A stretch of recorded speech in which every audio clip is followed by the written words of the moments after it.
이 시간 하나님께서 우리에게 주시는 말씀은 고린도후서 6장 11절부터 13절까지 말씀입니다. 신약성경 292면입니다. 고린도후서 6장 11절부터 13절 말씀, 제가 말씀을 봉독해 드리겠습니다. 고린도인들이여, 너희를 향하여 우리의 입이 열리고 우리의 마음이 넓어졌으니 너희가 우리 안에서 좁아진 것이 아니라 오직 너희 심정에서 좁아진 것이니라. 내가 자녀에게 말하듯 하노니 보답하는 곳으로 너희도 마음을 넓히라. 아멘. 오늘 말씀을 생각하면서 한번 따라하겠습니다. 지금보다 더 넓은 마음으로 살겠습니다. 아멘. 바울은 고린도 지역에서 1년 6개월 동안 정말 최선을 다해서 복음을 전한 결과 고린도 교회를 든든하게 세워 나갈 수가 있었습니다. 근데 이 고린도 교회가 이제 바울이 떠나고 난 뒤에 다시금 혼란에 빠지고 말았는데요. 파당이 생겨서 사분 분열이 되고 또 부활이 없다라는 사람들도 생겨나기도 했고, 어떤 사람은 자신이 은혜 받았고 은사를 받았다고 주장하면서 교회를 마음대로 주장하고자 했습니다. 또한 어떤 사람은 부도덕한 윤리적인 죄를 범하여서 교회 안에서도 그것을 정화하지 못하는 기능들이 그렇게 망각하는 역사가 일어났습니다. 여기에다가 바울파, 아볼로파, 그리스도파, 게바파 이렇게 각각의 파벌들이 아주 첨예하게 대립하는 그런 상황이었습니다.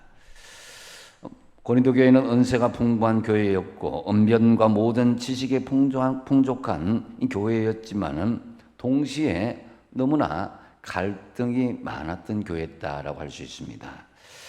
이러한 고린도 교회의 안타까운 소식을 듣고 바울은 첫 번째로 편지를 보내죠. 하지만 이 고린도 교회는 변화되지 못한다는 소식을 듣고 바울은 고린도 교회를 다시 방문하게 됩니다. 그렇지만 여전히 변화와 회복을 이루지 못하게 되자 바울은 어쩔 수 없이 고린도 교회를 다시 떠나서 에베소 지역으로 떠나게 되죠.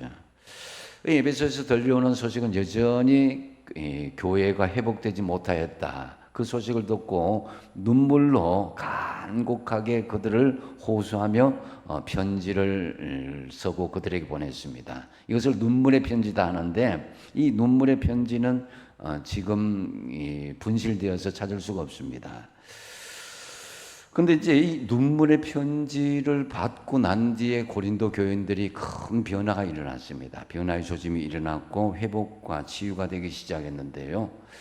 근데 이 교회가 회복과 치유가 되면 사탄이 또 강력하게 역사를 하죠. 그래서 사탄은 고린도 교회 앞에 거짓 교사를 내세워서 고린도 교회를 다시 옛날의 혼란한 지경으로 이끌어가고자 하는 그런 일들이 벌어졌습니다.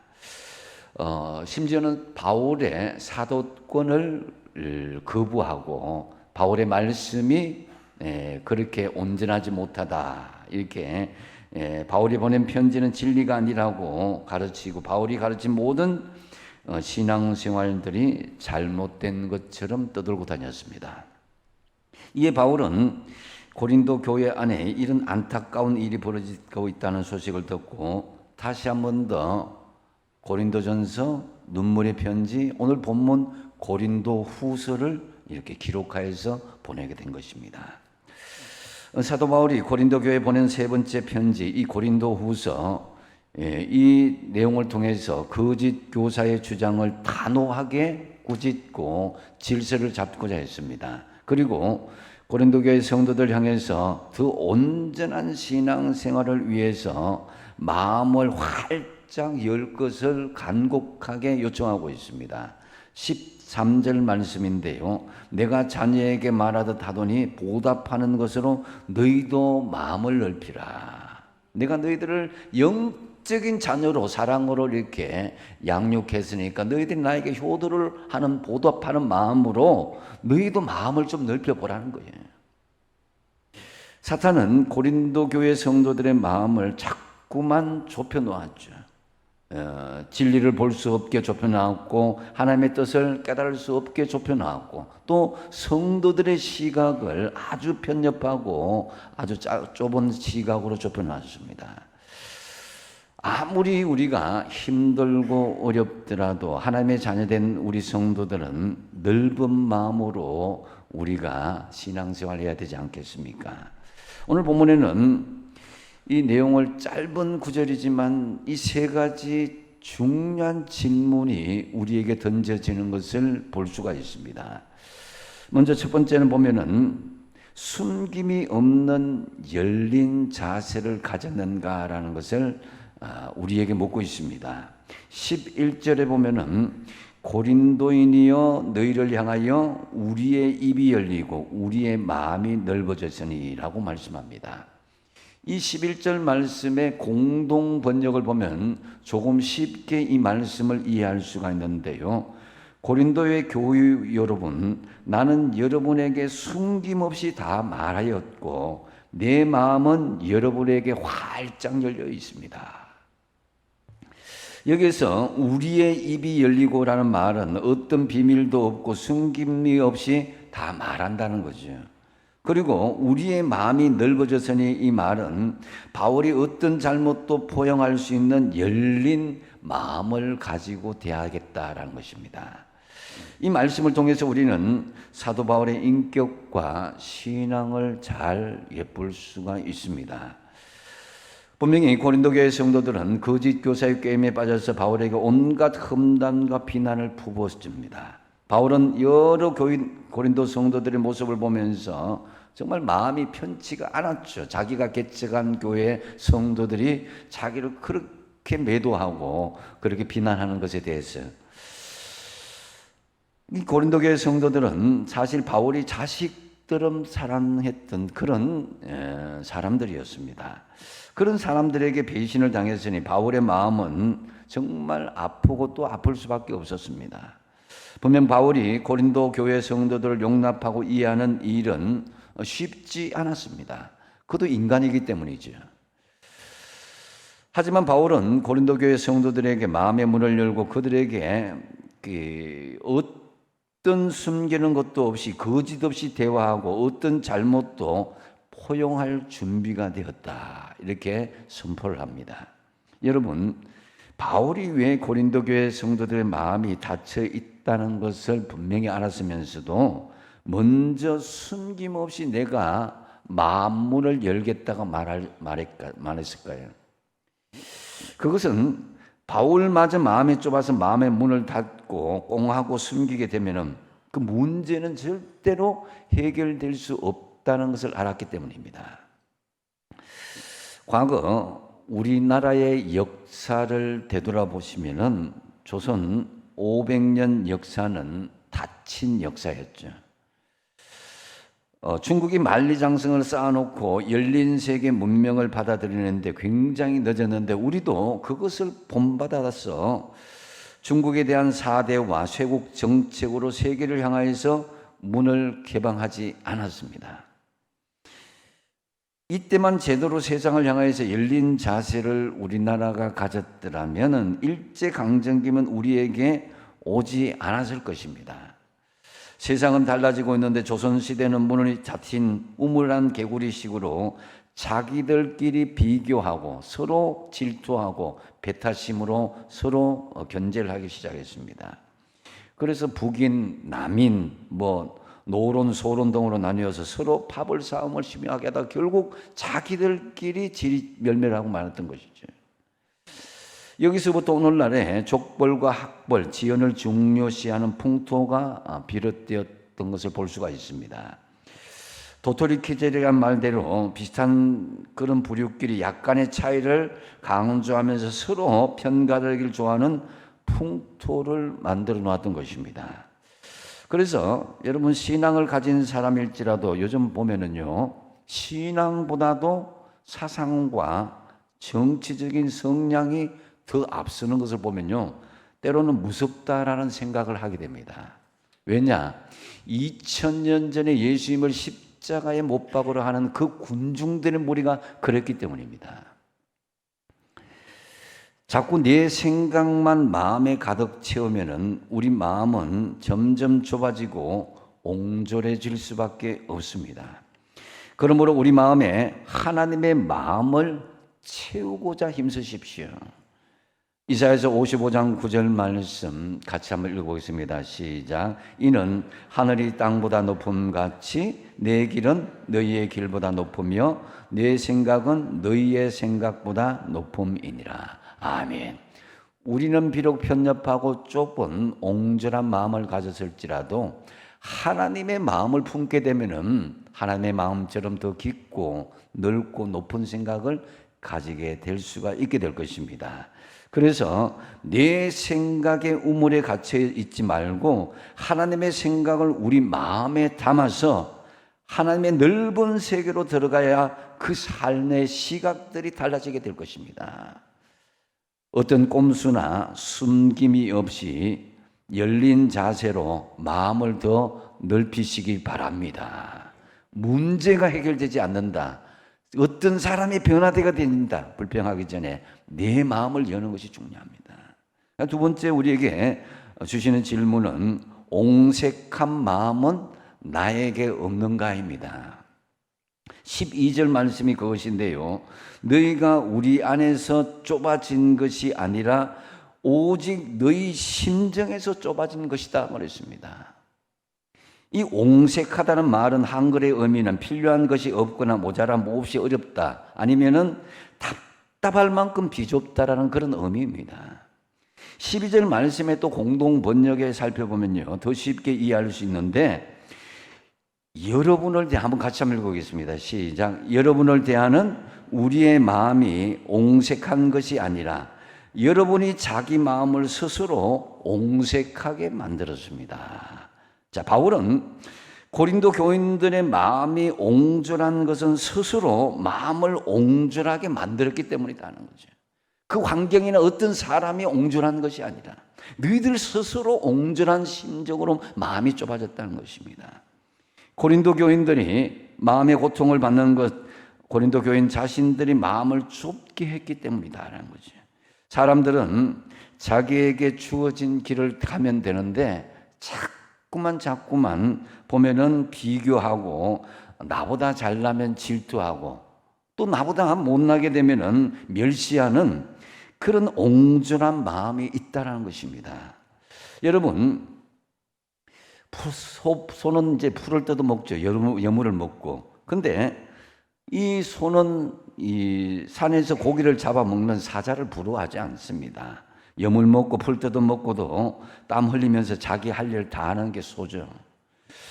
비둘기도 뭐 이 작은 이 씨앗을 먹고 콩알도 먹으면서도 고기 먹는 독수리를 부러워하지 않습니다. 자기의 역할을 할 뿐입니다. 시편 37편 1절에 보면은 악을 행하는 자들 때문에 불평하지 말며 불의를 행하는 자들을 시기하지 말지어다 그랬습니다. 악한 자가 물론 잘 되는 때가 있습니다. 예수 잘 믿는 사람이 어려울 수도 있어요. 그러나 불평하지 말라는 것입니다. 선하게 사는 것으로 예수 잘 믿는 것으로 이미 우리는 우리의 할 일을 걸어가면 되는 것입니다. 이 강화도 특산물에 이 밴댕이 젓갈이 유명하죠, 그죠? 예, 밴댕이는 이 청어과에 속하는 전어와 비슷한 작은 고기입니다. 이 고기는 성질머리가 급해서 그 물에 걸리면 금방 죽어버리고 말입니다. 그래서 속이 좁고 성미가 급하고 이해심 없는 사람을 가리켜서 밴댕이 소갈머리 같은 사람이다. 뭐 밴댕이 콧구멍 같은 사람이다. 뭐 그렇게 이야기하죠. 혈관이 좁아지게 되면 피의 순환이 이 지장을 받게 되어서 동맥경화나 이 순환기 계통의 질병이 생길 수가 있습니다. 그래서 미움이 있게 되면 마음이 좁아지고 그래서 생각에 순환기에 이상이 생겨서 고집과 아집이라는 질병이 생기게 되는 거예요. 내가 아니면은 내 주장이 관철되지 않으면 그게 틀렸다는 거예요. 그렇기에 좁은 마음은 병든 마음이 되는 거예요. 넓은 마음을 갖는 것이 중요한데요. 이것은 숨김이 없이 어떤 꼼수도 없이 열린 자세로 마음을 넓게 가지는 것입니다. 요즘 보면은 사람들이 이 대화를 하는데 몰래 녹음을 해요. 녹음을 하고 또 전화도 녹음하고 그렇게 하면 어떻게 마음 편안하게 이야기할 수가 있겠어요? 이 마음 섬섬이가 밴댕이 같아서는 안 됩니다. 마음이 옹색하면 정상적인 것도 비정상적으로 보입니다. 반대로 마음이 넓어지게 되면은 하나님도 잘 보이고 하나님 말씀도 잘 들리고 또 사람의 말도 이해가 되는 것입니다. 그러므로 내 마음이 혹시 좁아진 것이 아닌지를 한번 살펴보십시오. 내 마음이 옹색해지고 삐뚤어져 보이면은 세상이 달라지게 보이고 사람들이 비틀어지게 보이는 거예요. 어떤 신혼부부가 이 백화점에서 쇼핑을 다 하고 이제 길거리에서 나오다가 부인이 갑자기 여보 내가 물건 하나 잊어버리고 안 샀어. 내가 잠깐 여기 서 있어. 내가 잠깐 백화점에서 물건 좀 사올게 해서 그 부인이 이제 급히 물건 사갖고 나오는데 그때 이제 남편이 유심히 한 곳을 쳐다보고 있는 거예요. 보니까 지나가는 이쁜 아가씨의 눈을 이렇게 돌린 거예요. 그래 신혼부부인데 이 부인이 얼마나 화가 나는데 남편 덕짝을 내치면서 막 어디를 그렇게 눈 빠지게 쳐다보냐고. 이걸 가지고 막 한 몇 개월 동안 남편하고 이제 긴장 관계를 유지하고 싸웠다는 거예요. 또 다른 인고 부부가 있었습니다. 이 부부는 주일 예배를 마치고 집으로 차를 타고 돌아오는데 남편이 이제 신호를 기다리는데 그 신호 앞으로 지나간 여자가 이쁜 여자가 지금 이쪽을 보다 쭉 지나가는 거예요. 부인이 뭐 속으로 뭐 별로 마음이 기쁘진 않았겠죠. 불편한 마음인데 그래도 여보 다 봤어요. 다 봤으면 이제 파란불 됐으니까 갑시다 이렇게 하는 거예요. 그러면 남편 마음이 미안한 거예요. 그죠? 이게 아다르고 어다르다고 마음의 넓이 옹색한 거냐 넓은냐에 따라서 똑같은 상황도 다르게 전개될 수가 있다는 거예요. 잠언서 15장 말 1절 말씀 한번 같이 한번 읽어보겠습니다. 시작. 유순한 대답은 분노를 쉬게 하여도 과격한 말은 노를 격동하느니라. 아멘. 여러분 우리의 마음이 좁아지면 말과 행동도 좁아지게 되는 거예요. 우리의 마음이 넓어지면 말과 행동도 여유 있게 또 넉넉하게 우리가 말과 행동할 수 있는 것을 볼 수가 있습니다. 혹 나에게 옹색한 마음이 없는지를 살펴보십시오. 유순하게 말하면 화날 일도 멈추게 되지만 과격한 말은 아무렇지도 않은 일에도 분노하고 다투게 되는 거예요. 혹시 내 속에 옹색하고 속 좁은 마음이 있는지 그것을 하나님의 마음, 은혜 받은 마음으로 채워야 되는 거예요. 사도 바울은 말합니다. 고린도 성도들이여 마음을 넓히십시오 그랬어요. 소나무는 이 보면 요즘 이 가시 넝쿨들이 굉장히 많이 있죠. 잡목들이 몸을 휘감아도 아무 말이 없습니다. 그러다가 찬바람 부모는 겨울이 올 때까지 기다리면 그때 가시덩쿨은 우수수 다 떨어지죠. 그죠? 그리고 소나무는 독약청청 그 자리를 지켜나가고 있는 것입니다. 빌립보서 2장 5절 주님의 마음이 그렇다는 거예요. 너희 안에 이 마음을 품으라 곧 그리스도 예수의 마음이니 그랬습니다. 예수님의 마음이 무슨 마음입니까? 하나님의 뜻에 죽기까지 순종하며 또 세상을 사랑으로 품는 넓은 마음인 거예요. 이런 마음을 가진 사람은 절대로 불평하거나 원망하지 않죠. 우리 믿는 사람이 불통이다, 속 좁은 사람이다, 아집과 고집의 사람이다, 뭐 꽉 막힌 사람이다, 편견이 강한 사람이다, 뭐 답답한 사람이다, 옹졸한 사람이다 이런 말은 들어서는 안 될 것이죠. 진리 외에는 언제나 양보하려는 자세를 가져야 되는 거예요. 이 절대적인 복음의 진리 외에는 어떤 것도 상대적인 것입니다. 우리가 지금 이런 양 찾기 전도 대행진을 진행하고 있는데요. 전도도 넓은 마음을 갖고 있는 사람이 잘할 수밖에 없습니다. 옹졸한 사람이 어떻게 사람들에게 접근해서 그들에게 예수 믿으라고 복음을 잘 전할 수 있겠습니까? 그래서 어떤 가정에 아내가 마음의 결심을 하고 이제 남편 전도를 위해서 눈물로 기도한 중에 마음의 감동을 받았습니다. 그래서 그 감동을 받은 대로 그대로 실천했습니다. 그전에는 남편이 술 취하고 올 때는 바가지 끌고, 남편이 막 이렇게 제대로 제 시간을 지키지 않을 때는 밥도 해주지 않고 그렇게 하는데, 끝까지 넓은 마음을 가지고 주님의 마음으로 오히려 늦게 들어오거나 술 먹고 들어와도 그 음식을 잘 차려놓고 당신 몸 건강하셔야 됩니다 하면서 그렇게 하다 보니까 결국 남편의 마음문이 열리더라는 것입니다. 여러분, 그래서 옹색한 마음을 버리고 좀 더 넓은 마음을 가지는 것, 나도 행복해지고 또 사람도 행복해지고 주님도 더 기뻐하는 거예요. 옹색한 마음을 버리고 더 넓은 마음으로 사시기를 바랍니다. 세 번째 우리에게 주시는, 본문이 주는 질문은 내 자식을 대하듯이 넓은 마음으로 상대하는가를 간접적으로 질문하고 있습니다. 13절 말씀입니다. 내가 자녀에게 말하듯 하노니 보답하는 것으로 너희도 마음을 넓히다 그랬습니다.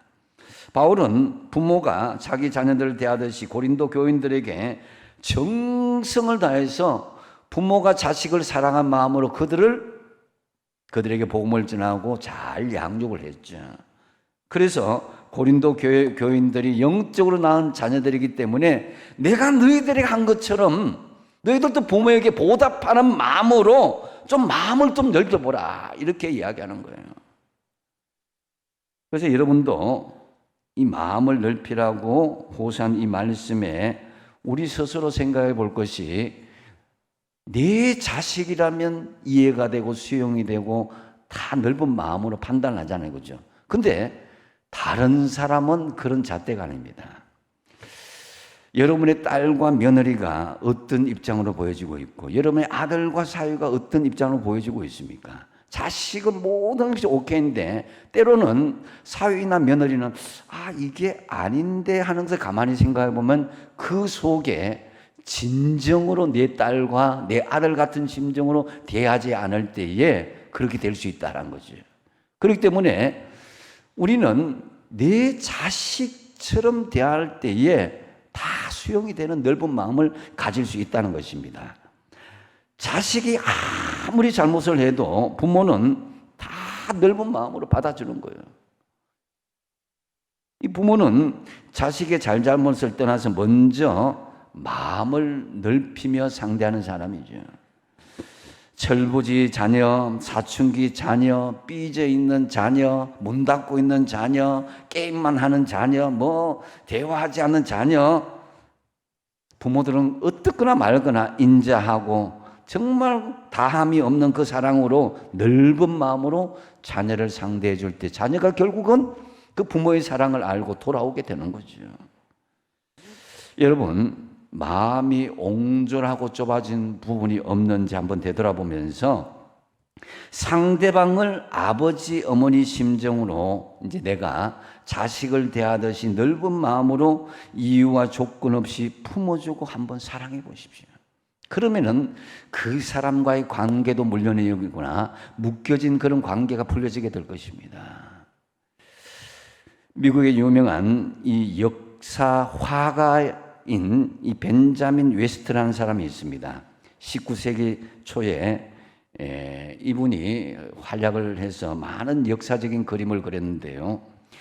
이 벤자민은 어렸을 때 어머니가 동생을 다 맡기고 외출을 했어요. 외출을 했는데 동생과 놀다가 동생이 잠이 들자 심심해진 이 벤자민은 여기저기 뒤지다가 물감이 있는 병을 발견했습니다. 그래서 거기서부터 이제 동생 그림을 그려준다고 막 어린 아이가 그걸 그리니까 집안이 엉망이 된 거예요. 방바닥은 온통 이 물감 바다가 되었고 밖에서도 여기저기 물감이 휘어져 말도 못할 정도였습니다. 근데 어머니는 외출하고 돌아와서 그런 방을 보고 한마디 화도 내지 않고 벤자민 동생 그림을 이렇게 잘 그렸구나. 동생을 잘 보살펴서 참 고마워하면서 그 입술에다 키스를 해주는 거예요. 이 벤자민 웨스트는 나중에 그때 그 어머니의 키스가 나를 이렇게 화가로 만들었다. 이 고백했던 거예요. 보통 여러분 집안을 더럽히게 되면 어떻게 반합니까? 이거 내가 치워야 되는데 이거 언제 다 치우나? 아이고 저 원수 덩어리 뭐 이렇게 이야기하자는 거죠. 우리는 자녀들을 볼 때 눈높이에서 자녀의 관점으로 내 생각을 맞추어서 그렇게 보통 판단하기 쉽습니다. 근데 내가 눈높이를 낮춘다는 것, 이것은 자녀가 내 눈높이에 올라오는 게 아니라 내가 그 눈높이에 낮아지는 거예요. 만약에 하나님께서 하나님의 눈높이에서 우리를 이렇게 보신다면은 우리가 어떻게 보이겠습니까? 하나님이 아름답게 만들어 놓은 지구를 지금 인간들이 쓰레기 더미로 만들어 버리고 온통 뒤집어 엎어 놓고, 그러면서도 자기들끼리는 뭐 그렇게 잘났는지 서로 싸우고 다투고, 하나님이 다 쓸어버려도 모자랄 지경입니다. 하나님의 눈높이에서는. 하지만 하나님은 하나님의 눈높이에서 우리를 보지 않고 사람이 되셨습니다. 우리와 같은 모습으로 세상에 오셔서 우리와 같은 눈높이로 우리를 바라보았던 것입니다. 그리고 우리를 구원하시고 우리를 지금도 사랑으로 넓은 품으로 안아주시는 거예요. 그게 주님의 마음인 거예요. 우리에게 하나님의 눈높이에 맞추라고 요구하지 않으시고 하나님이 우리만큼 낮아지셔서 우리의 눈높이에 맞춰서 오신 거죠. 여러분 살다 보면은 마음이, 또 속상한 마음이 왜 없겠습니까? 분노가 왜 없겠습니까? 이 분노와 미움을 부모의 심정으로 넓은 마음으로 우리가 덮을 수 있어야 되는 거예요. 내 자녀는 그렇게 쉽게 덮어주고 이해하면서 왜 다른 사람의 작은 티, 그것은 우리가 덮어주지 못하고 네 속에 있는 대들보는 보지 못하고 남의 작은 티를 그렇게 상처 주고 마음의 미움을 했으면 안 된다는 거죠. 바울은 자신에게 편협한 마음을 보이는 고린도 교인들을 자녀를 사랑하는 부모의 심정으로 내가 대한다 그랬습니다. 바울의 진심은 고린도 교회 성도들이 잘 알아듣고 깨달을 수 있도록 그들의 눈높이에서 잘 설득하고 이해하고 설명하는 것을 볼 수가 있습니다. 자신의 생각을 주입하는 것이 아니라 자신의 생각이 그들이 알아듣고 이해하도록 설명하는 거, 노력하는 것을 볼 수가 있습니다. 우리 자식들 끝까지 기다려주잖아요, 그죠? 말은 집 나가라 그러고 말은 다시는 안 보고 pos다 그래도 이 당자가 아버지를 기다리는 마음이 부모의 마음인 거예요. 그런 마음으로 우리가 품어주고 이해할 때에 그것이 넓은 마음이다라고 할 수 있는 것입니다. 자신들에게 신령한 복음을 전해준 바울을 향해서 고린도 교인들은 배은망덕한 행동을 하였습니다. 고린도 교인들을 향해서 그럼에도 불구하고 바울은 부모의 심정으로 그들을 넓은 마음으로 품어주고 있습니다. 네 자식을 대하듯이 옹졸하지 않고 보다 넓은 마음으로 여러분 품고 이해하시는 여러분이 되시기 바랍니다. 이제 말씀을 맺습니다. 지금 세상은 갈수록 사람들의 마음이 좁아지는 것 같습니다. 마음의 여유가 없어지고 조급해지는 것 같습니다. 갈수록 불안이 더 많아지고 코로나 이후에 평안한 마음보다는 불안한 마음들이 여기저기 나타나고 있습니다. 예전에 여러분 30-40년 전에 도로가 좁고 구불구불할 때는 오히려 사람들의 마음에 여유가 있었습니다. 오늘 못 가면 내일 가면 된다는 마음으로 살았는데 요즘은 도로도 넓어지고 정말 너무너무 어디 빠르게 갈 수 있는 그런 상황이 되었음에도 불구하고 사람들의 마음은 좁아져서 더 조급해하고 있습니다. 더 급해하고 있습니다. 지금 주님은 바울을 통해서 너희도 여러분도 마음을 넓히라 이렇게 우리에게 호소하고 있습니다. 그것이 다른 사람을 살리고 환경을 살리는 것도 있지만 우선은 내가 사는 길입니다. 오늘 본문에서 세 가지 중요한 역설적인 질문을 던지고 있죠. 첫 번째 뭡니까? 숨김이 없이 열린 자세를 가졌느냐. 사람들이요, 꼼수를 부리고 숨기고 엉큼한 마음으로 하면요, 여러분 주위에도 사람이 모이지 않습니다. 문제 해결은 더욱더 어렵게 되고요. 그 다음에 두 번째 뭐예요? 옹색한 마음이 나에게 없는가. 남에게 옹색한 마음, 남의 어떤 큰 문제가 아니라 나의 대들보와 같은 그런 큰 문제, 좁아진 그런 마음들이 없는가를 먼저 살펴보십시오. 그리고 세 번째 뭡니까? 내 자식을 대하듯이 넓은 마음으로 내가 상대하고 있는가. 여러분 자식은 손주들은 만사 오케이입니다. 뭐 카페트를 뒤집든지 엉망으로 만들든지 내 수염을 당기든지 머리를 당기든지 옷에 무엇을 묻든지 다 오케이입니다. 근데 다른 사람은 그렇지 않다는 거죠. 사도 바울은 자신을 그 고린도 교인을 자식처럼 그렇게 했던데 배은망덕한 그들, 내가 부모의 심정을 너희들 대하듯이 너희들도 나에게 넓은 마음으로 좀 됐으면 좋겠다. 이렇게 이야기하는 거예요. 특별히 우리는 오늘 오후부터 3일간 부흥성회를 실시합니다. 은혜와 축복을 많이 받으려면 여러분들의 마음의 그릇을 크게 하시기 바랍니다. 하나님 축복 많이 받길 원합니다. 그러기 위해서는 여러분들의 마음의 크기를 넓게 하셔야 되는 거예요. 그래서 오늘 말씀처럼 숨김이 없는 열린 자세로 옹졸한 우리 자신의 마음을 버리고 마음을 넓게 함으로 하나님 주신 은혜와 응답이 풍성하게 임하시기를 간절히 바랍니다. 기도하겠습니다.